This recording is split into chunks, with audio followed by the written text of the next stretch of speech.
بسم اللہ الرحمن الرحیم لقد جاءكم رسول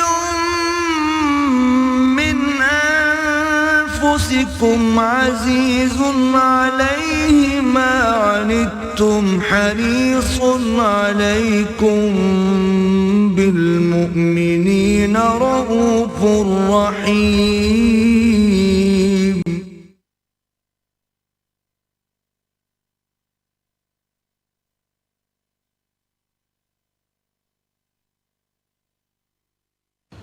نحمده ونصلي على رسوله الكريم اما بعد فقد قال الله تبارك وتعالى كما ورد في سورة الحديد اعوذ بالله من الشيطان الرجيم بسم الله الرحمن الرحيم ما أصاب من مصيبة في الأرض ولا في أنفسكم إلا في كتاب من قبل أن نبرأها إن ذلك على الله يسير لكي لا تعصوا على ما فاتكم ولا تفرحوا بما آتاكم والله لا يحب كل مختال فخور وقال عز وجل كما ورد في سورة التوبة قل لن يصيبنا إلا ما كتب الله لنا هو مولانا فعلى الله فليتوكل المؤمنون وقال عز وجل كما ورد في سورة التكوير وما تشاءون إلا أن يشاء الله رب العالمين صدق اللہ العظیم رب اشرح لي صدری ویسر لي امری واحلل عقدۃ من لسانی یفقہوا قولی اللہم ربنا الہمنا رشدنا واعذنا من شرور انفسنا اللہم ارنا الحق حقا وارزقنا اتباعہ وارنا الباطل باطلا وارزقنا اجتنابہ اللہم ربنا نور قلوبنا بالایمان واشرح صدورنا للاسلام ووفقنا لما تحب وترضى آمین یا رب العالمین۔ اربعین نووی کی چوتھی حدیث پر ہماری گفتگو ہو چکی ہے، آج انشاءاللہ اس کی تکمیل ہو جائے گی۔ یہ حدیث مبارکہ کہ جو حضرت عبداللہ ابن مسعود سے مروی ہے، جو کبار صحابہ میں سے ہیں، فقہاء صحابہ میں سے ہیں، اور انہوں نے اس حدیث کے دیباچے کے طور پر اس وجہ سے کہ اس حدیث میں بعض باتیں ایسی آ رہی ہیں کہ جن کو ماننے میں قدر دقت پیش آ سکتی ہے، جن کے سمجھنے میں کچھ جو ہے مشکل پیش آ سکتی ہے، لہذا اس سے پہلے تمہید میں کہا گیا کہ انہو حضور نے جو فرمایا وَهُوَ الصَّادِقُ الْمَصْدُوقُ، اور وہ سچے ہیں اور ان کی سچائی پر گواہی اللہ نے دی ہے۔ اس حدیث کے پہلے حصے میں رحم مادر میں جو جنین ہے انسان کا ایمبریو، اس کی ڈیولپمنٹ کے جو مراحل قرآن مجید میں بھی بیان ہوئے ہیں، ان میں سے 3 کا حوالہ ہے۔ اسی کے ساتھ یہ بھی فرمایا گیا کہ 4 باتیں اور بھی فرشتہ لکھ دیتا ہے۔ اس کی عمر کتنی ہوگی، اس کے عمل کیا ہوں گے، اس کو کیا کچھ دنیا میں ملے گا، رزق کتنا ملے گا، زندگی کتنی ہوگی، وہ شقی ہوگا یا سعید ہوگا، سعادت مند ہوگا بالآخر یا یہ کہ شقی ہوگا، بدبخت ہوگا۔ اس کے بارے میں نے عرض کیا تھا کہ یہاں کتاب سے مراد جو ہے، لکھنے سے مراد، اور یہ کتاب وہ ہے جو اللہ تعالیٰ کی قدیم کتاب ہے، اس کتاب سے مراد ہے اللہ کا علم قدیم، وہ علم ہمیشہ سے ہے، اسی علم کے حوالے سے اس شخص سے متعلق یہ 4 باتیں جو ہے لکھ دی جاتی ہیں۔ اب اس کو سمجھنا چاہیے، اصل میں جو بات مسئلہ تقدیر کے سمجھنے میں، جو یوں سمجھیے کہ ایک بہت آسان فارمولہ ہے اگر سمجھنا چاہے انسان، اور یہ میں عرض کر چکا ہوں کہ سمجھنا چاہیں گے تو سمجھ جائیں گے، تفصیل میں جائیں گے تو الجھ جائیں گے، اور مناظرہ اور مباحثہ کریں گے تو گمراہ ہو جائیں گے۔ چنانچہ اسی پر میں حدیث آپ کو سنا چکا ہوں کہ ایک مرتبہ حضرت ابو ہریرہ فرماتے ہیں کہ حضور صلی اللہ علیہ وسلم برآمد ہوئے اپنے حجرے سے، اور ہم مسجد کے گوشے میں بیٹھے ہوئے تقدیر کے بارے میں بحث کر رہے تھے، تو آپ شدید ناراض ہوئے، اور اس قدر آپ کا چہرہ مبارک غصے کی وجہ سے سرخ ہو گیا کہ ایسے محسوس ہوا جیسا آپ کے گالوں میں انار کا رس جو ہے وہ ڈال دیا گیا ہے، وہ اس کے اوپر بہا دیا گیا، وہ سرخ قندھاری انار، اس کا تصور کیجئے، وہ عام انار نہیں جس کے اندر وہ رنگ نہیں ہوتا۔ پھر آپ نے فرمایا غصے سے، کیا تمہیں اس بات کا حکم دیا گیا؟ کیا مجھے تمہاری طرف اسی کام کے لیے بھیجا گیا کہ اس مسئلے میں تم بحث کرو؟ عزمت علیکم، میں تاکید کر رہا ہوں اس مسئلے میں بحث سے گریز کرو، بحث مت کرو۔ تو یہ مسئلہ اگرچہ اس اعتبار سے بڑا مشکل ہے، اگرچہ سمجھنا چاہیں تو سمجھ سکتے ہیں، لیکن میں ایک اور حدیث بھی آپ کو سنا دوں کہ اس پر ایمان کس قدر لازم ہے۔ یہ ایک تابعی ہے حضرت ابن الدیلمی رحمۃ اللہ علیہ، وہ فرماتے ہیں، طویل حدیث ہے، میں اس کا خلاصہ بیان کر رہا ہوں، کہ میرے دل میں تقدیر کے بارے میں کچھ وسوسے پیدا ہوئے، تو میں نے جو بھی کبار صحابہ اس وقت زندہ تھے، بقید حیات تھے، ان سب سے ملاقات کی۔ ابی ابن کعب رضی اللہ تعالیٰ عنہ، جن کے بارے میں حضور نے فرمایا ہے کہ اقرأہم ابی ابن کعب، میرے صحابہ میں قرآن کا سب سے بڑا عالم ابی ابن کعب۔ ان کے علاوہ عبداللہ ابن مسعود کے پاس بھی میں گیا رضی اللہ تعالیٰ عنہ، جن کی حدیث ہم پڑھ رہے ہیں۔ حذیفہ بن یمان کے پاس میں گیا رضی اللہ تعالیٰ عنہ۔ ان سب نے ایک بات یہ کہی کہ دیکھو، ایک بات تو یہ جان لو کہ اللہ تعالیٰ کی قدرت سب شے پر حاوی ہے۔ اللہ تعالیٰ اگر لو ان اللہ عذب اہل سماواتہ و اہل ارضہ عذبہم وہو غیر ظالم لہم، اللہ اگر تمام آسمان والوں کو اور تمام زمین والوں کو عذاب دے تو اسے عذاب دینے کا حق حاصل ہے، وہ عذاب دے سکتا ہے بغیر اس کے کہ ہم کہیں کہ وہ ظالم ہے۔ تمام زمین والے اور تمام آسمان والوں میں تو نیکوکار بھی آ گئے۔ یہ اصل میں ایک بڑا اہم مسئلہ ہے کہ جو ہمارے اور معتزلہ کے درمیان مختلف فی ہے۔ معتزلہ ہی کے انداز میں اہل تشیع کا عقیدہ بھی ہے کہ اللہ پر عدل واجب ہے، اہل سنت کے نزدیک اللہ پر کوئی شے واجب نہیں، اللہ کا اختیار مطلق ہے، جو چاہے کرے۔ چنانچہ وہ ظالم کو معاف کر سکتا ہے جب چاہے، اور وہ کسی اچھے آدمی کو عذاب دے سکتا ہے جب چاہے۔ یغفر لمن یشاء ویعذب من یشاء واللہ علی کل شیء قدیر۔ یہ سورہ بقرہ کی آخری آیت میں ہے کہ آیات میں سے ہے، لاسٹ بٹ 3 آیت میں۔ تو اس اعتبار سے اللہ کا ایک تو اختیار مطلق ہے۔ پھر میں زید ابن ثابت کے پاس گیا تو انہوں نے یہی بات مرفوعاً بیان کی کہ میں نے خود حضور سے سنی ہے یہ بات۔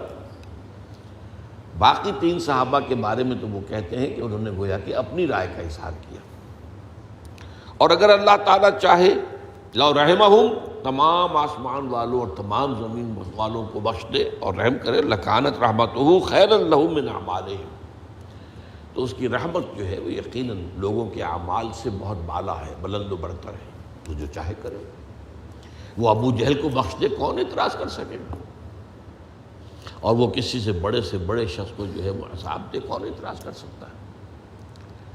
اس اعتبار سے پھر انہوں نے فرمایا وَلَوْ أَنفَقْتَ مِثْلَ أُحَدٍ ذَهَبًا، اور دیکھو ابن الدیلمی جان لو، اگر تم احد کے پہاڑ کے برابر سونا اللہ کی راہ میں خرچ کرو گے، فی سبیل اللہ، ما قبل اللہ منک حتی یؤمن بالقدر، اللہ تعالیٰ اسے تم سے قبول نہیں کرے گا جب تک کہ تم تقدیر پر ایمان نہیں رکھو۔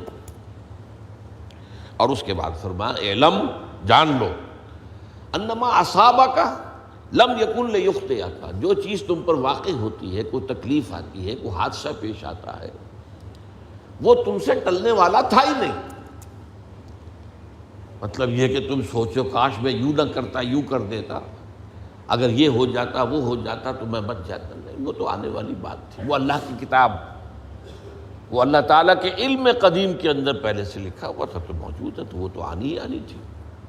وَأَنَّمَا أَخْطَأَكَ لَمْ يَكُنْ لِيُصِيبَكَ، اور جو چیز کہ تم سے چھوٹ گئی، جاتی رہی، تمہارے ہاتھ سے نکل گئی، ممکن ہی نہیں تھا کہ وہ تمہیں ملتی، وہ اللہ تعالیٰ کا وہ جو علم قدیم ہے اس کے اندر پہلے سے طے ہے۔ وَلَوْ مِتَّ عَلَىٰ غَيْرِ هَٰذَا لَدَخَلْتَ النَّارَ، اگر دیکھو تم غور سے سن لو، اگر اس عقیدے کے سوا کسی اور پر تمہاری موت واقع ہوئی تو جہنم میں داخل ہو جاؤ۔ تو یہ اس ایمان بالقدر کی اہمیت کا معاملہ۔ اب اس کے لیے جو میں کہہ رہا تھا کہ ایک فارمولہ جو سمجھ میں آ سکتا ہے وہ یہ ہے، انگریزی کی جو اصطلاحات کے حوالے سے پہلے میں واضح کروں گا، وہ ذرا زیادہ واضح ہے۔ ایک ہے پری نالج، کسی چیز کا علم پہلے سے ہونا، ایک ہے پری ڈیسٹینیشن، کسی شے کا پہلے سے طے پا جانا۔ ان دونوں میں گڑبڑ کا نہیں کرنا چاہیے۔ اللہ کا علم قدیم اس کے جبر کو مستلزم نہیں ہے، اس کا علم ہے یہ کہ تم یہ کرو گے، اس کا مطلب یہ نہیں ہے کہ تم اس کے جبر کے تحت کر رہے ہو۔ اس کی ایک سادہ سی مثال میں دیا کرتا ہوں، پھر میں عرض کروں گا، سمجھنا چاہیں تو یہ فارمولہ بہت کافی ہو جائے گا۔ آپ کسی بچے کے سامنے کوئی کھلونا ڈال دیں، آپ کو تقریباً یقین ہے وہ متوجہ ہوگا، اسے اٹھائے گا۔ ہو سکتا ہے بچہ کسی اور دھن میں ہو اس وقت، ادھر اس کی توجہ کسی اور وہ نہ اٹھائے گا۔ اگر وہ اٹھا لیتا ہے تو آپ کے مجبور کرنے سے تو اس نے نہیں اٹھایا، اس نے تو اٹھایا ہے اپنے انسٹنکٹ کے تحت کہہ لیں، اپنے ارادے کے تحت کہہ لیں، آپ مجبور تو یہ آپ نے کیا۔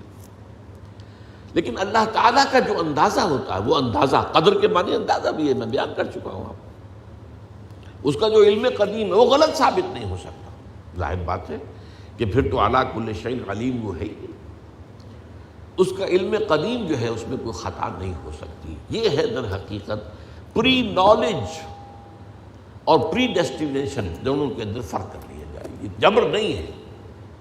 ہاں اللہ تعالیٰ کا علم ہے، اس علم کے مطابق چیز جو ہے وہ لکھ دی گئی ہے، وہ تو ہو کر رہے گی، ہوتی تو ہے، لیکن اس کے کرنے میں یہ نہیں ہے کہ آپ پر کوئی جبر ہے، مجبوری ہے، اور آپ اس جبر کے تحت وہ کام کر رہے ہیں، وہ آپ کو اللہ تعالیٰ نے اختیار دیا ہے۔ اب آج میں آپ کے سامنے رکھنا چاہتا ہوں کہ اس عقیدہ تقدیر کے کیا کیا سبق ہیں اور اس کے کیا ثمرات ہیں، کتنی بڑی بڑی نعمتیں اس میں پوشیدہ ہیں۔ دیکھیے وہی لفظ کتاب آیا سورہ حدید میں، ما اصاب من مصیبت فی الارض ولا فی انفسکم الا فی کتاب من قبل ان نبرأها، نہیں پڑتی تم پر کوئی پڑھنے والی۔ مصیبت کا لفظ ہم عام طور پر اردو میں بولتے ہیں کسی تکلیف دہ شے کے لیے، کوئی واقعہ ایسا جو ہمیں ناگوار گزرے، وہ تکلیف ہے۔ لیکن اصابہ یصیبوں میں اصل اعتبار سے جو بھی کچھ آتا ہے اللہ کی طرف سے آتا ہے، فراخی آئی ہے تو اللہ کی طرف سے ہے، تنگی آئی ہے تو اللہ کی طرف سے۔ لیکن جو شے بھی واقع ہوتی ہے تم پر، ما اصاب من مصیبت فی الارض ولا فی انفسکم، وہ مصیبت جو ہے وہ ایک بڑے وسیع پیمانے پر زمین میں کوئی بڑا سیلاب آ گیا ہو یا کوئی بڑا زلزلہ آ گیا ہو، زمین دھنس گئی ہو کہیں، بہرحال تو کوئی زمین کے اندر کوئی ایسی تکلیف آ جائے یا تمہاری اپنی جان میں کوئی بیماری لاحق ہو جائے، کوئی اور اس طرح کا حادثہ پیش آ جائے، لیکن یہ کہ الا فی کتاب من قبل ان نبرأها، یہ سب کچھ پہلے سے موجود ایک کتاب میں لکھا ہوا ہے، اس سے پہلے کہ ہم اسے ظاہر کریں۔ ان ذالک علی اللہ یسیر، یہ اللہ تعالیٰ پر بہت آسان ہے۔ تمہیں یہ عجیب لگتا ہے لیکن اللہ تعالیٰ کا علم قدیم ہے، اس علم قدیم کے حوالے سے ظاہر بات ہے کہ اگر اس پر تمہارا ایمان اور یقین ہے تو وہ علم قدیم جو ہے اس کے اعتبار سے، اللہ کے علم قدیم کے اعتبار سے اس میں تمہیں کوئی شے جو ہے عجیب محسوس نہیں ہونی چاہیے۔ اب اس کا جو نتیجہ نکلتا ہے دیکھیے، لِكَيْ لَا تَأْسَوْا عَلَىٰ مَا فَاتَكُمْ وَلَا تَفْرَحُوا بِمَا آتَاكُمْ، تاکہ تم رنج اور غم نہ کیا کرو اس چیز پر جو تمہارے ہاتھ سے جاتی رہے، اور اترایا نہ کرو اس چیز پر جو اللہ تمہیں دے دے۔ یہ ہے انسان کا معاملہ۔ تکلیف آئی، کوئی مصیبت آ گئی تو مایوس ہو گیا، بددل ہو گیا، افسردہ ہو گیا، فرسٹریشن ہو گئی، اس سے بھی آگے جھنجھلاہٹ ہوئی، کیوں ہوا، کیسے ہوا، نہیں ہونا چاہیے تھا۔ یہ ساری کیفیتیں جو ہے رنج و غم اور محن، اور اسی طریقے سے جھنجھلاہٹ۔ اب فرض کیجئے کہ آپ پر کوئی جو تکلیف ہے کسی دوسرے شخص کے ذریعے سے آئی، کسی نے آپ کو تکلیف پہنچی، اب اس پر جو غصہ آئے گا، جو انتقامی کیفیات پیدا ہوں، یہ سب کی سب ختم ہو جاتی ہے جب یہ بات سامنے آئے کہ یہ تو اللہ کی طرف سے تھا، آنا ہی تھا۔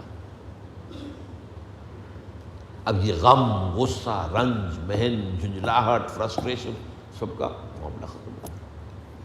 یہ جو ہماری ذہنی بیماریاں ہیں اس دور کے اندر، جو سب سے زیادہ عام ہو چکی ہیں، خاص طور پر کھاتے پیتے لوگ جو ہے، مترفین جو ہے ان کے اندر، اس میں اصل دخل تو اسی کو ہوتا ہے۔ فرسٹریشن ہو رہی ہے، غصہ آ رہا۔ اب دیکھیے، اگر یہ یقین ہو، اس کا یہ مطلب نہیں ہے کہ اگر کسی نے آپ پر زیادتی کی ہے تو آپ بدلہ نہ لیں، یہ دوسری بات ہے۔ یہ تو اصل میں اس دنیا کا نظام کو قائم رکھنے کا ایک ذریعہ ہے۔ کسی نے آپ پر زیادتی کی، اب اگر آپ انتقام لینے پر قادر ہیں تو آپ کے سامنے دو راستے کھلے ہیں۔ اگر قادر ہیں، اگر قادر ہی نہیں ہے تو کیا کریں گے؟ کچھ بھی نہیں۔ اگر قادر نہیں ہے تو پھر تو قہر درویش بڑھ جانے درویش مشہور مقولہ ہے، اندر ہی اندر آپ غم اور کریں گے، صدمہ ہوگا، رنج ہوگا، وہ جب جو بھی کچھ ہوگا جو میں نے بیان کیا، لیکن کر تو کچھ نہیں سکتے۔ لیکن اگر آپ انتقام پر قادر ہیں تو اب دو راستے کھلے، آپشنز ہیں۔ چاہیں تو آپ اسے معاف کر دیں، اور چاہیں تو آپ اس سے بدلہ لے لیں۔ اور دیکھیے، قرآن اتنی فطرت انسانی سے قریب تر اور اتنی متوازن کتاب ہے، ان دونوں کا جواز موجود ہے، بلکہ دونوں کی اپنی اپنی جگہ حکمت ہے۔ ان تعفوا وتصفحوا وتغفروا، اگر تم معاف کر دو، بخش دو، درگزر سے کام لو، تو ایک مقام پر آیا ہے تو یہ تمہارے لیے ذالک خیر لکم، وہ تمہارے لیے بہتر ہے۔ اس سے روحانی ترقی ہوگی کہ آپ کوئی انتقام لے سکتے تھے، آپ نے نہیں لیا، معاف کر دیا، روحانی ترقی۔ لیکن دوسری طرف اس میں ایک اندیشہ ہے کہ اس کو کچھ اور شرارت کرنے کی ہمت اس کی بندھے گی۔ ایک شخص نے آج آپ کو تھپڑ مارا ہے، جوابی تھپڑ رسید ہو گیا ہے تو آگے کے لیے ہوش ہو جائے گی، اور نہیں تو پھر ہو سکتا ہے کل کسی اور کو مارے۔ تو یہ قصاص جو ہے، وَلَكُمْ فِي الْقِصَاصِ حَيَاتٌ يَا أُولِي الْأَلْبَابِ، قصاص میں تمہارے لیے زندگی ہے۔ اس لیے کہ نظام جو ہے دنیا کا، وہ قصاص کے بغیر نہیں چلے گا۔ اس قصاصی کا ایک نظام جو ہے نا، جو ہم نے قائم کیا اپنے طور پر، یہ پولیس کس لیے ہے، اور جیلیں کس لیے ہیں، اور پھانسی کے تختے کس لیے ہیں، یہ سب اسی لیے تو ہے کہ اگر یہ نہ ہو تو جو بدمعاش اور شریر اور غنڈے ہیں، ان کی تو گویا کہ اب یہ دوسری بات ہے کہ ہمارے ہاں کرپشن کی وجہ سے یہ چیزیں اتنی مؤثر نہیں رہی ہیں، لیکن بہرحال نظام تو اسی لیے بنایا گیا نا، ہر دنیا کی ہر جگہ پر یہ نظام موجود ہے۔ تو قصاص اور انتقام دونوں چیزیں جو ہے آپ کے لیے آپشن ہے، لیکن یہ ہے کہ اتنا غصہ اس شخص پر نہیں آئے گا جس نے یہ کام کیا ہے آپ کے ساتھ۔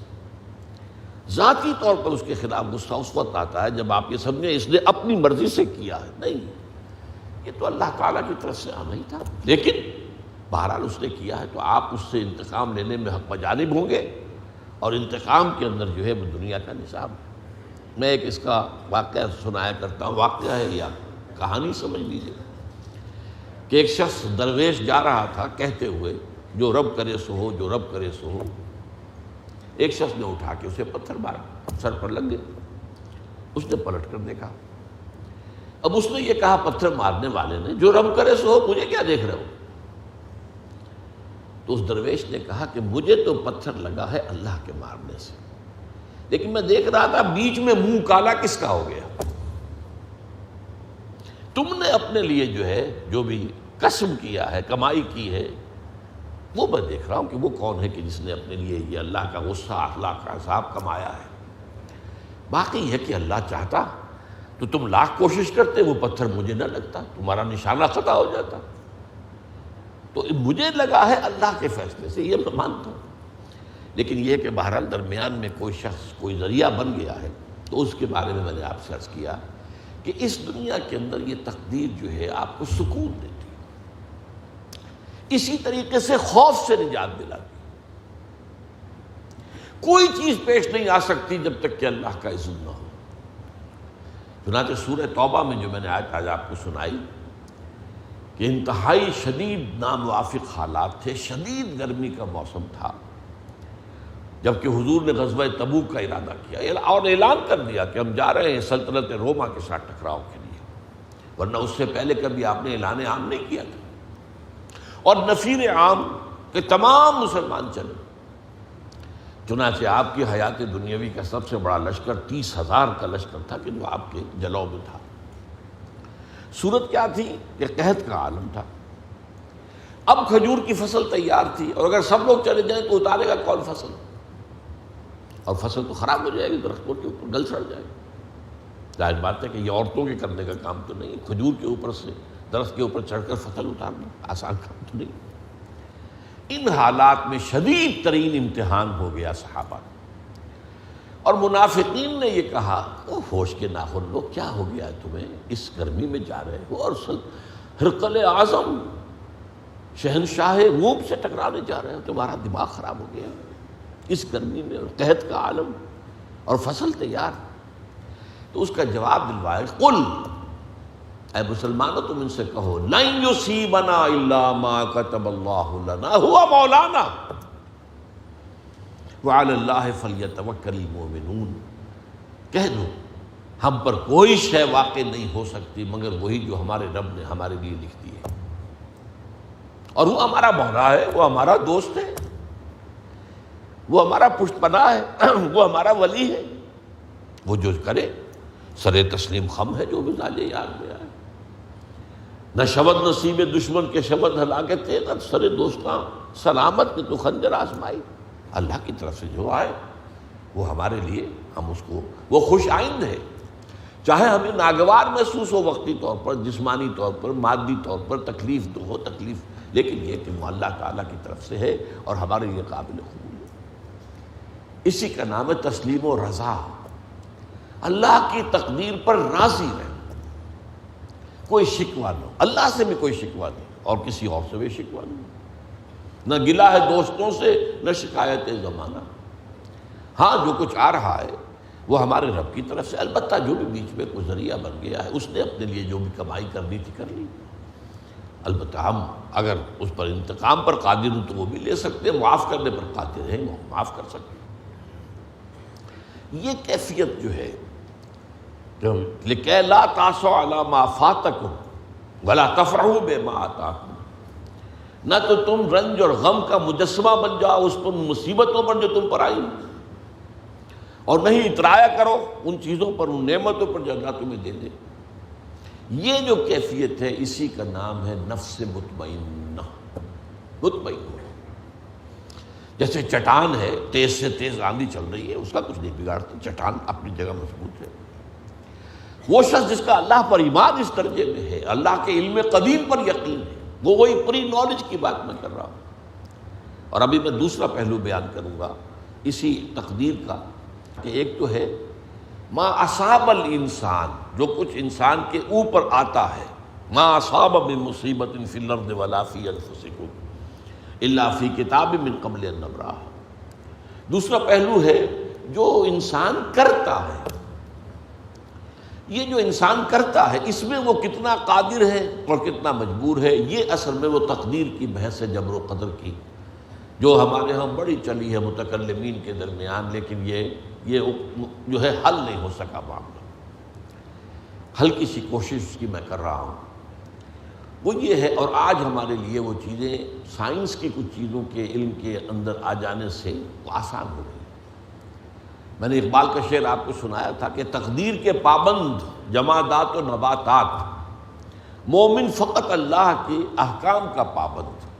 ٹھیک ہے، یہ شعر اپنے اصل کے اعتبار سے بندہ مومن کے لیے اصل پابندی اللہ کے احکام ہے، لیکن یہ کہ کوئی اور پابندی نہیں ہے، اس کی نفی صحیح نہیں ہے۔ انسان بہت اعتبارات سے مجبور ہے، اس کا کوئی چوائس نہیں ہے۔ میں اگر ہندوستان میں پیدا ہوا تو میرا چوائس تو نہیں تھا، اللہ مجھے انگلستان میں پیدا کر سکتا تھا۔ مجھے جو شکل و صورت ملی ہے، جو رنگت ملی ہے، اس میں کوئی میرا چوائس تو نہیں تھا، ظاہر بات ہے اللہ تعالیٰ کی طرف سے گیون تھا۔ تو اس معاملے میں جس کو آج جینز کہتے ہیں، جینیٹکس کا علم بہت بہت آگے جا رہا ہے، اور جینیٹک انجینئرنگ جو ہے آپ کو معلوم ہے کہ وہ اپنی انتہاؤں کو چھو رہی ہے۔ تو جو جینز کے اندر ہے، ظاہر بات ہے کہ وہ گیون ہے میرے لیے، میں اس سے باہر تو نہیں نکل سکتا۔ One can not outgrow his skin, جیسے ہم کہتے ہیں کہ آپ اپنی کھلڑی سے باہر تو نہیں آ سکتے۔ فربا ہو جائیں، ہوتے چلے جائیں تو وہ کھال بھی پھیلتی چلی جائے گی، آپ کھال سے باہر تو نہیں نکلیں گے۔ تو یہ جینز، اور نمبر 2، بالکل زندگی کے ابتدائی دور میں ماں کی گود میں اور گھر کے ابتدائی ماحول میں جو اثرات مترتب ہوتے ہیں نفسیاتی طور پر، یہ مستقل ہوتے ہیں۔ ان دونوں کو ضرب دے دیجئے تو جینیٹک جو بھی آپ کی وراثت اور جو ماحول کے اثرات ہیں، اس سے ایک شاکلہ وجود میں آتا ہے۔ یہ لفظ میں نے پچھلی مرتبہ بھی آپ کو سمجھایا تھا، شکل دینے والی شے، شاکلہ۔ اور یہ ہمارے مستری لوگ استعمال کرتے ہیں اس کو، پیٹرن۔ آپ کو کوئی دھات ڈھال کر کوئی شے بنانی ہے، پہلے اس کا سانچہ بنائیں گے، سانچے سے اندر سے دھات جو ہے ادھر ادھر تو نہیں جائے گی، اس سانچے کے مطابق ڈھل جائے گی۔ یہ شاکلہ، ہمارے مستری کہتے ہیں پاٹرن، پاٹرن بناؤ پہلے۔ وہ اصل میں پیٹرن جو انگریزی کا لفظ ہے، اس کی جو ہے وہ بگڑی ہوئی شکل ہے۔ لیکن اس شاکلہ کا مطلب ہمارے جدید جو ہیں ماہرین نفسیات، ان میں سے میکڈوگل کو بہت بڑا دھوکہ لگا ہے۔ وہ کہتا ہے انسانی شخصیت پوری کی پوری صرف اسی پر مبنی ہے، نو فری چوائس۔ یہ دکھاوا ہے کہ میں یہ خود کر رہا ہوں، کہاں کر رہا ہے؟ تمہارے جینز میں تھا اس لیے کر رہے، تمہاری ابتدائی تعلیم اور تربیت کے اندر تھا اس لیے کر رہے، تم سمجھ رہے ہو میں کر رہا ہوں۔ لیکن قرآن اس کی نفی کرتا ہے۔ اس پیٹرن کے ہوتے ہوئے بھی اس کے اندر انسان کو ایک اختیار ملتا ہے، اما شاکرم و اما کفورا، یہ چانس تمہارا ہے، اس کے اندر رہتے ہو۔ اگرچہ اس سے باہر نہیں نکل سکتے، لیکن اس کے اندر رہتے ہوئے مجبور بحث نہیں ہو۔ اس جو اندر ہمارے شاکلہ کے اندر رہتے ہوئے جو ہمارا چانس ہے، اسے قرآن وسع کہتا ہے، وسع۔ لا یکلف اللہ نفسا الا وسعہا، کتنی مرتبہ یہ بات آئی ہے قرآن مجید۔ اب وسع کس کی کتنی ہے، کس کا شاکلہ کیسا ہے، کس کو جینز کیسے ملے تھے، کس کے ماحول جو ہے کچھ کیسا میسر آیا تھا، یہ ساری چیزیں اللہ کے علم میں ہے۔ اس کے حساب سے اللہ تعالیٰ محاسبہ کرے گا۔ یہ اندھے کی لاٹھی نہیں ہوگی کہ بس ایک پیمانے کے اوپر سب کچھ جانچے، نہیں۔ ایک شخص میں قدرت زیادہ تھی، اس نے کم کیا، وہ فیل ہو جائے گا۔ ایک شخص میں قدرت بہت کم تھی، اس نے کچھ کر دیا، اس پہلے سے کم کیا، وہ کامیاب ہو جائے گا۔ قدرت ہی کم تھی، اس کے شاکلہ میں، اس کے اس معاملے کے اندر اس سے زیادہ کی وسعت تھی ہی نہیں۔ اس وسعت کے اندر جو کچھ اس نے کیا پورا اتر گیا، وہ کامیاب ہو جائے گا۔ لہذا یہ جو قرآن مجید میں میزان عمل کا معاملہ ہے، اس میں آپ نے نوٹ کیا گیا ہو کہ 2 پلڑوں کا ذکر نہیں ہے۔ اما من خفت موازینہ و اما من ثقلت موازینہ، 2 الفاظ آتے ہیں۔ یہ حضرت ایک ہی یوں سمجھیے جیسے کہ ایک وہ ہوتی ہے ترازو جو ہے سپرنگ بیلنس، اس میں 2 پلڑے تو نہیں ہوتے، اس میں آپ نے نیچے کو لٹکا دی، معلوم ہوا یہ اتنا وزن ہے، یہ اتنا وزن ہے، یہ اتنا وزن ہے۔ تو وہاں کیا ہوگا؟ اس کے شاکلہ کے اعتبار سے اس کا عمل کم رہ گیا، اما خفت موازینہ، اور اس کے شاکلہ کے اعتبار سے اس نے تقاضا پورا کر دیا تو اما من ثقلت موازینہ۔ اس کے حوالے سے اللہ تعالیٰ کے ہاں لا یکلف اللہ نفسا الا وسعها، اللہ تعالیٰ کسی بھی ذی نفس کو جو اس کا جو محاسبہ کرے گا مکلف نہیں ٹھہرائے گا مگر اس کی وسع کے مطابق۔ اب یہ جو تقدیر کا معاملہ ہے، جیسا کہ میں نے عرض کیا، اس میں خوف ختم ہو گیا۔ کیا کرے گا کوئی؟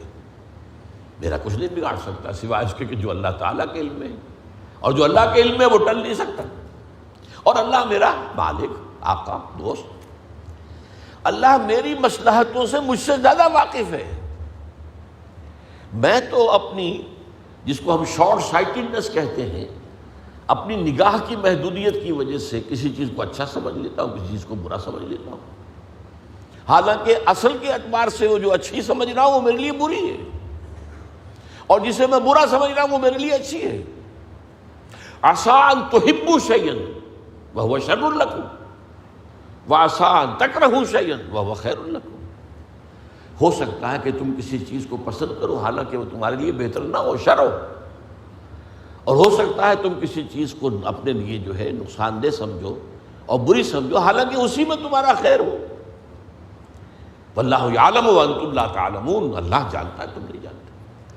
اب یہ وہ چیز ہے جس سے ایک تو یہ کہ خوف ختم، ایک توکل پیدا ہوتا۔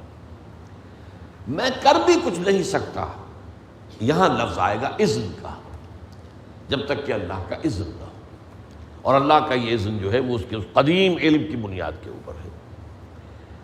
اگرچہ ظاہر بات ہے مجھے چوائس تو کیا ہے، اور اپنے چوائس کے اعتبار سے میں یا مورد الزام ہوں گا اور یا مجھے بدلہ اور ثواب ملے گا، اما شاکرم و اما کفورا۔ شکر کی روش اختیار کروں گا تو اللہ تعالیٰ کی طرف سے اجر و ثواب ملے گا، کفر اور کفران نعمت کا رویہ اختیار کروں گا تو اللہ تعالیٰ کی طرف سے سزا ملے گی۔ لیکن ظاہر بات ہے ایک جگہ فرمایا ان ربی بما تعملون محیط، یہ اللہ تعالیٰ کی صفت قدرت کا معاملہ، علی کل شیء قدیر ہے اللہ۔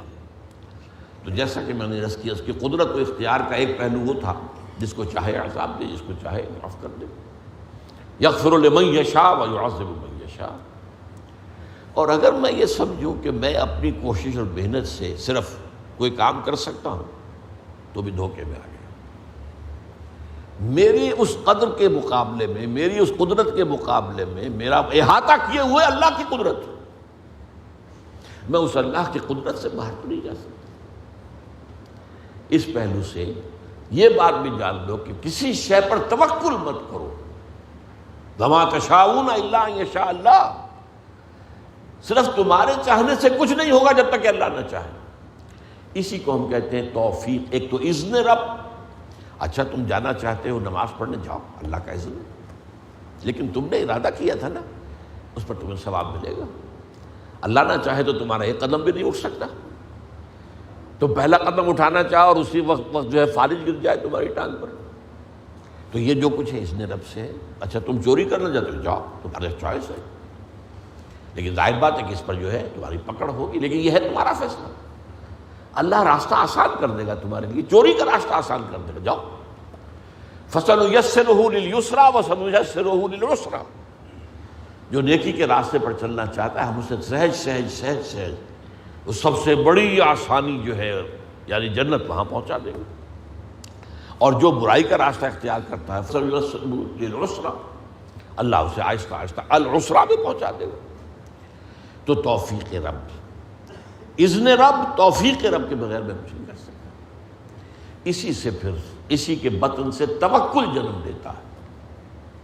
میرے پاس سارے اسباب و وسائل جمع ہیں، رات کو میرا فیصلہ ہے کہ صبح میں نے سفر کرنا ہے، اسلام آباد جانا ہے، گاڑی کی میں نے چیکنگ کروا لی ہے، سب کچھ ہو گیا ہے، اس کے تیل ویل دیکھ لیے ہیں، ٹھیک ٹھاک ہے، پیٹرول کی ٹنکی بھی فل ہے۔ لیکن اگر آپ نے سمجھا کہ میں چلا جاؤں گا تو آپ دھوکے میں، فریب میں۔ سورہ کہف میں اس کا نقشہ کھینچا گیا ہے، حضور سے فرمایا گیا وَلَا تَقُولَنَّ لِشَيْءٍ إِنِّي فَاعِلٌ ذَلِكَ غَدًا إِلَّا أَن يَشَاءَ اللَّهُ، ہرگز کبھی مت کہنا کہ یہ کام میں کل ضرور کروں گا، مگر اس استثناء کو سامنے رکھتے ہوئے اگر اللہ نے چاہا تو نہیں جا سکتا۔ مجھے کیا پتا، وہ تو کہتے ہیں نا کہ There is many a slip between the cup and the lip. پیغمبر جب پیالہ تمہارے ہاتھ میں ہے، جب چاہو پی جاؤ دودھ کو، لیکن اس ہاتھ سے لے کر اس لپ تک آنے میں بہت سے مراحل ہیں. اس میں نہ معلوم کتنی مادی قوتیں جو ہیں، فورسز آف دی نیچر جو ہیں اندر موجود ہیں. ان میں سے کوئی انٹروین کر جائے تو آپ نہیں پی سکتے. There is many a slip between the cup and the lip. تو یہ در حقیقت تقدیر کا دوسرا پہلو ہے. اس کا یہ مطلب نہیں محنت نہ کرو، کوشش کرو، جد و جہد کرو، امکانی حد تک. اگر وہ نہیں کرتے ہو تو تم پکڑے جاؤ گے. لیکن یہ نہ سمجھو کہ تم اللہ تعالیٰ کی قدرت سے آزاد ہو جاؤ گے اور باہر نکل جاؤ گے اور جو چاہو گے کر دو گے. وَمَا تَشَاءُونَ إِلَّا أَن يَشَاءَ اللَّهُ إِنَّ رَبَّكَ، اللہ تعالیٰ رب ہے، إِنَّ رَبِّي بِمَا تَعْمَلُونَ مُحِيطٌ، احاطہ کیے ہوئے اللہ. بِمَا يَعْمَلُونَ مُحِيطٌ دو دفعہ قرآن میں، اور ایک مرتبہ تَعْمَلُونَ مُحِيطٌ، احاطہ ہے. تمہاری اس قدرت سے باہر، جیسا کہ میں نے کہا اللہ تعالیٰ کی قدرت ہے، وہ چھائی ہوئی. ان اللہ علی کل شیء قدیر، وہ ہر شے کو محیط ہے، گھیرے میں لیے ہوئے. تو یہ ہے در حقیقت وہ ہمارے لیے عقیدہ تقدیر. اس اعتبار سے وہ علم قدیم اور اس میں جو کچھ طے ہے، یہ ہمارے لیے سب سے بڑی نعمت ہے. اگر اس کا جو سبق ہے سمجھنے کے لیے، تو میں نے کہا صرف ایک فارمولہ کافی ہے. وہ پری نالج ہے، پری ڈیسٹینیشن نہیں. البتہ یہ کہ اس کے اندر انسان کی جو چوائس ہے، شاکلہ کے اندر شاکلہ کی حد تک پری ڈیسٹینیشن ہے، لیکن اس شاکلہ کے اندر ایک فری چوائس ہے. اما شاکرا و اما کفورا. آپ جو راستہ بھی اختیار کرنا چاہیں، اللہ نے اس کی آپ کو، تبھی یہ سارا معاملہ ہے. تبھی آپ معلوم ہے قرآن مجید کا فلسفہ زندگی کیا ہے. خلق الموت والحیات لیبلوکم ایکم احسن عملا. یہ ابتلا کا دور ہے، یہ دنیا کی زندگی امتحان کا دور ہے. قلزم ہستی سے تو برا ہے مانند حباب، اس زیاں خانے میں تیرا امتحان ہے زندگی. اور یہ کہ ظاہر بات ہے اللہ نیکوکاروں کو جزا دے گا، اجر و ثواب ہوگا. اس نے اخروی زندگی میں اس دنیا کے اعمال کے نتائج کا سامان کر رکھا ہے، جس کو کہتے ہیں اللہ تعالیٰ نے اعد لہم نارا سعیرا، یا ایسے ہی الفاظ ہیں، تیار کر رکھی ہے وہ بھڑکتی ہوئی آگ بھی، اور اللہ تعالیٰ نے جنت بھی تیار کی ہوئی ہے، سجائی ہوئی ہے، اور اہل ایمان کے استقبال کے لیے بے قرار ہے. اس اعتبار سے یہ عقیدہ ہمارے لیے جو ہے، یہ بہت سی چیزوں سے، اس کو بڑے پیارے انداز میں اقبال نے کہا ہے، برو کشید ز پیچا کے ہست و بود مرا، چوکدہا کے مقام رضا کشود مرا. یہ اللہ کی رضا پر راضی رہنا، اس نے مجھے کیسی کیسی الجھنوں سے نجات دے دی. وہ پیچ و تاب، وہ فرسٹریشن، وہ اندر ہی اندر کا غصہ، وہ اندر ہی اندر صدمہ، وہ مایوسی، وہ بددلی، نجات مل گئی. وہ خوف، یہ نہ ہو جائے، وہ نہ ہو جائے. کچھ بھی نہیں ہو سکتا، پتہ تک نہیں ہلے گا جب تک اس نے رب نہ ہو. اور میرا رب جو ہے وہ ہر شے پر قدیر ہے، اور میرے رب نے جو بات جو میرے لیے لکھتی ہے وہ جو آئے گی، تو مجھے اس کے اوپر کوئی رنج نہیں، کوئی افسوس نہیں. جو بھی آئے، نشان مرد مومن باتوں گویا جو مرگ آئے تبسم پر نبی اس. اب اس کا جو آخری سبق ہے وہ میں اور بتانا چاہتا ہوں. وہ جو کہا گیا کہ ہو سکتا ہے تم میں سے کوئی شخص نیکی کے اعمال کرتا رہے، یہاں تک کہ اس کے اور جنت کے درمیان ایک ہاتھ کا فاصلہ رہ جائے، تو پھر وہ کتاب، وہ لکھا ہوا جو تھا وہ غالب آ جاتا ہے، اور وہ جہنمیوں کے سے اعمال کرتا ہے اور جہنم میں چلا جاتا ہے. اس کی توجیہ کیا ہے؟ ہو سکتا ہے ایک شخص نے اپنے اوپر ایک مصنوعی لبادہ اوڑھا ہوا ہے، نیکوکاری، اندر اس کی اصل سرشت کچھ اور ہے. وَمِنَ النَّاسِ مَن يُعْجِبُكَ قَوْلُهُ فِي الْحَيَاةِ الدُّنْيَا. بہت سے لوگ ہیں جن کی باتیں تمہیں بڑی اچھی لگتی، بڑے چکنی چپڑی باتیں کرتے ہیں یا بڑے اچھے کرتے ہیں، لیکن ان کا اندر کا کردار جو وہ اللہ کو معلوم. وَهُوَ أَلَدُّ الْخِصَامِ، وہ تو نہایت جھگڑالو اور حق کا مخالف ہے شدید. اذا تولا فی الارض سعی فی خرابها، وہ تخریب کرتا دنیا کے اندر، لیکن اوپر جو ہے لبادہ نیکی کا ہے.